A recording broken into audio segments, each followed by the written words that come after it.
자, 월가의 소식을 신속하고 정확하게 전달해 드립니다. 11월 15일자 월스트리트뷰 지금부터 시작합니다.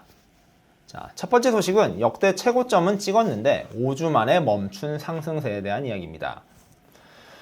11월 12일 종가 기준 주가를 살펴보면 다우산업과 나스닥 종합, S&P 500 지수 모두 전 거래일 대비로는 상승 마감했는데요. 주간 단위로 좀 살펴봐야 될 필요가 있죠. 다우존스 산업지수는 11월 8일 날 역대 최고점을 터치합니다. 바로 36,565.73인데요. 같은 날 종가 기준으로도 역대 최고점을 달성하면서 축배를 쏘아 올렸죠.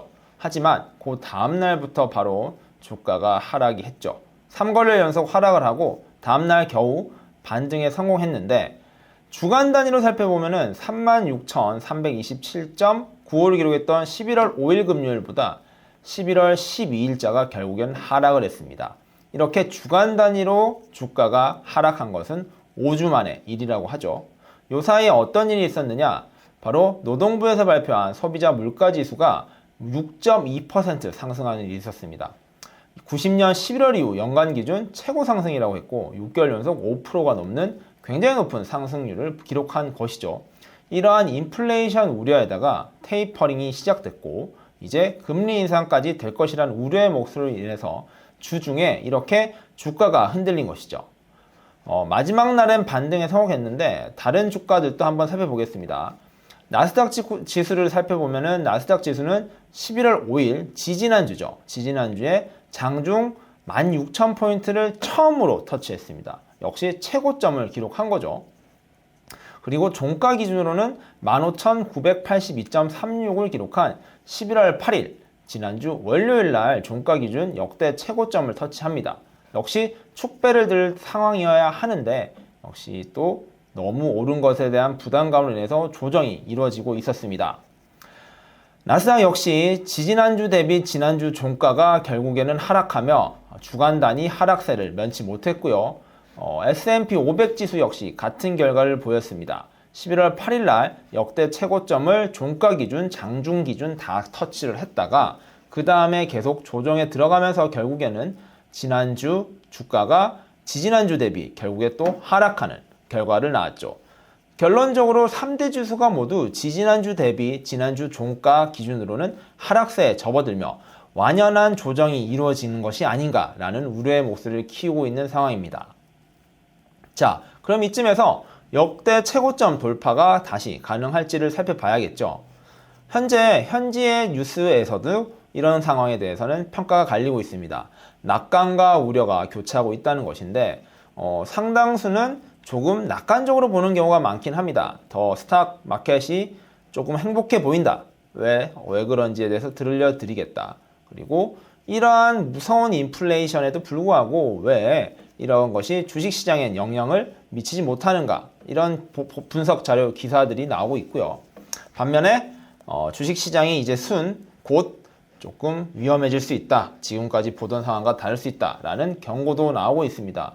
물론 그 결과는 알 수가 없지만 실적 장세와 이제 성과 중심으로 나왔던 좋은 이야기들과 인플레이션과 금리 인상 등의 두려운 이야기들이 어떻게 맞붙을 것인지에 대해서 서로 의견이 갈리는 것이죠. 자, 그래서 이쯤에서 또 살펴봐야 될 게 결국에는 공포와 탐욕 지수입니다. 공포와 탐욕 지수는 이러한 주식시장을 바라보는 투자자들의 분위기, 마음을 읽어볼 수 있는 지수인데요.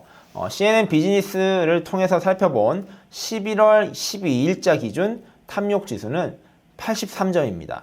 즉 탐욕에 그리고 주식이 더 오를 것인 거라는 기대감이 더 크다는 상황인 것인데요. 지난주 한 주 전에 비해서는 조금 수치가 떨어졌지만 여전히 탐욕 지수가 공포 지수보다는 훨씬 더 높다. 아직도 욕심을 내는 사람들이 더 많다라는 뜻이죠. 전체 차트에서 보면 이러한 분위기를 좀 더 느낄 수 있습니다. 20년 3월 이때가 코로나19로 인해서 굉장히 위태위태했던 시기고요. 그런 지수가 왔다 갔다 하다가 올해도 왔다 갔다 하다가 최근에 급격하게 상승을 하면서 주가 상승을 견인하고 있죠. 주가 상승으로 인한 탐욕 지수가 올라간 것이라고도 볼 수 있는데 어쨌든 지금 굉장히 높은 지점에 있고 최근에 살짝 꺾였다는 것 자체가 더 이상은 좀 위험해 보이지 않나 라는 것을 보여주는 심리 지표로 볼 수 있습니다. 실제 지수가 어디로 갈지는 다음 주, 이번 주와 다음 주를 살펴봐야겠지만 현재 분위기는 조금 긴장감이 높아지고 있는 것은 사실입니다. 자, 두 번째 이야기는 트위터 투표로 결정한 주식 매매, 테슬라 주가는 어디로 갈 것인가 라는 이야기인데요. 테슬라의 CEO 앨런 머스크 이야기고 지난주에 가장 화제를 모았던 이야기를 정리해 드리겠습니다. 일론 머스크는 지난 7일 트위터에 투표를 하나 올렸습니다. 내가 지금 세금 문제로 인해서 어떻게 해야 될지 몰라서 그러는데 가지고 있는 내 테슬라 주식의 10%를 파는 거 어떻게 생각해? 라는 투표를 올린 것이죠. 대답은 팔아라 라는 것을 57.2%로 많았고 팔지 마라가 더 적었습니다. 그래서 테슬라가 실제로 주식을 팔았을까요? 네, 주식을 팔았습니다. 무려 지난 한 주 동안 70억 달러의 주식을 팔았습니다. 70억 달러가 한국 돈으로 한번 환산을 해보니까 얼마였죠? 8조 2644억 원 정도 됩니다. 어마어마한 돈인데요. 이거를 지난 한 주 사이에 팔았습니다. 일단 70억 달러의 주식을 팔았음에도 불구하고요. 테슬라의 CEO 앨런 머스크가 가지고 있는 주식은 무려 1억 6,600만 주나 있다고 합니다. 아직도 팔 수 있는 게 훨씬 더 많고요. 그렇다면 왜 테슬라의 CEO 앨런 머스크가 이렇게 주식을 팔았어야 했냐라면은 바로 세금 문제 때문입니다. 스탁 옵션이 이번에 지급받는 게 있는데 일론 머스크가 그 스탁 옵션을 처분하려고 하면은 세금을 내야 되는데 그걸 낼 돈이 없다라고 이야기를 하고 있습니다. 그래서 내가 가진 주식을 팔아서 돈을 마련해 그것을 세금 충당을 하겠다 이런 이야기인데요. 그런 걸로 인해서 현재 테슬라의 주가가 굉장히 큰 영향을 받고 있다는 거, 이게 가장 큰 문제인 것이죠. 자, 테슬라 주가는 지난주 전까지 1200불까지 올라가면서 천슬라를 돌파했죠. 그런데 그랬던 1200달러까지 갔던 주가가 지난 한 주에만 무려 15%가 하락하면서 1033.42달러로 마감했습니다. 아무래도 테슬라에서는 일론 머스크가 차지한 영향이 너무 크고요. 그런 일론 머스크의 한마디 그리고 행동 하나가 주가에 영향을 미치는 게 워낙 크죠. 그랬던 그가 일주일 사이에 70억 달러에 달하는 어마어마한 양의 테슬라 주식을 팔면서 투자자들이 불안감에 휩싸였고 주가가 곤두박질 친 것입니다. 자, 문제는요. 이제 테슬라의 앨런 머스크가 추가로 주식을 더 팔 가능성이 높다는 것입니다. 현재 일론 머스크는 정부와 계속 세금 문제를 놓고 대립각을 세우고 있습니다. 최근에 정부에서 부자세라고 해서 이러한 정말 주식 보유 부자들에게 세금을 더 늘리겠다라는 계획을 공표를 했고요. 그런 것에 대해 일론 머스크는 공개적으로 반대하는 의사를 보이면서 불편한 관계를 이어가고 있죠. 이런 와중에 테슬라의 일론 머스크 역시 행동으로 보여주는 CEO죠. 이렇게 주식을 팔므로써 내가 무력 시위를 할 수 있다라는 모습을 보여주고 있는데 그 결과가 어떻게 될지는 조금 더 지켜봐야 될 것 같습니다. 당장 이번 주만 해도 어떻게 테슬라 주식을 팔지 어떻게 할지를 모르기 때문에 이것을 조금 예의주시해야 될 필요가 있을 것 같습니다. 자, 세 번째 뉴스는 올해 IPO 대장주로 결국에 등극한 리비안의 미래 이야기입니다. 자, 제2의 테슬라라고 불리는 리비안이 지난주 IPO 기업 공개를 했죠. 공모가는 78달러로 시작을 했는데 무려 2거래일 만에 129.5달러로 마감을 하면서 무려 20% 넘는 30% 가까이 주가가 오르는 깜짝 성적표를 거뒀습니다. 리비안 같은 경우에는 픽업 트럭을 전기차로 만드는 회사고요. 테슬라 같은 경우에도 현재 픽업 트럭을 만들 계획을 하고 있지만 세계 최초로 픽업 트럭을 전기차로 출시한 기업이 바로 리비안입니다. 첫날 주가 상승 폭으로만으로도 포드의 시가총액을 제쳤고요. 그 다음에 현대 기아차의 합산한 시총의 2배를 육박하는 기업이 바로 기업 공개를 했다는 것이죠. 자, 리비안은 세계 최초의 전기 픽업 트럭을 출시한 회사로서 2009년 RJ 스캐슬린지가 창업을 했습니다. MIT를 졸업한 수재고요.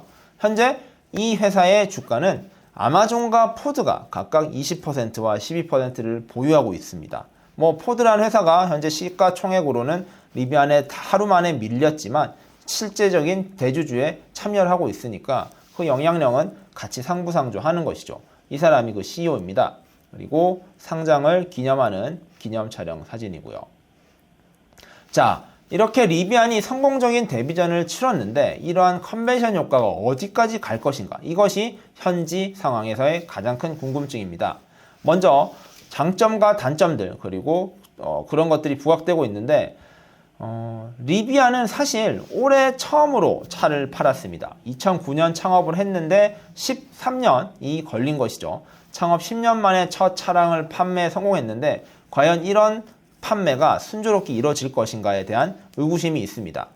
지난해 순손실만 10억 1,800만 달러로 차를 판 적이 없으니까 당연히 지금까지 수익을 제대로 낸 적이 없었던 회사죠. 이런 회사가 본격적으로 상장까지 했고 이제 판매를 할 것인데 과연 이런 것들이 스무스하게 잘 될 수 있을 것인지에 대해서는 의구심이 있습니다. 자, 반대로 잘 될 것이라는 입장도 많은데요. 먼저 든든한 지원군들이 많이 있습니다. 아까 주요 주주로 참여했던 아마존 같은 경우에는 배달 차량으로 리비안 차량 10만 대를 장기적으로 보급을 하겠다면서 아예 선구매 선언을 해놓은 상태죠. 그리고 현재 리비안 차량은 구매 예약만 4만 건이 넘어가는 등 시장에서의 기대감도 큰 상황입니다. 그리고 현재 시가총액으로 당장 테슬라에 이어 자동차 기업 2위에 오르는 등 이러한 기대감이 선반영되고 있는 만큼 앞으로도 더더욱 성장할 가능성이 클 것이다 라는 입장도 있는 것이죠. 자, 당장 오늘부터 해서 다시 리비안 주식이 거래되기 시작을 할 것인데 초기에 이런 반짝 성장이 반짝으로 그칠지 아니면 더욱더 갈지는 한번 시장에서 지켜봐야 될 것 같습니다.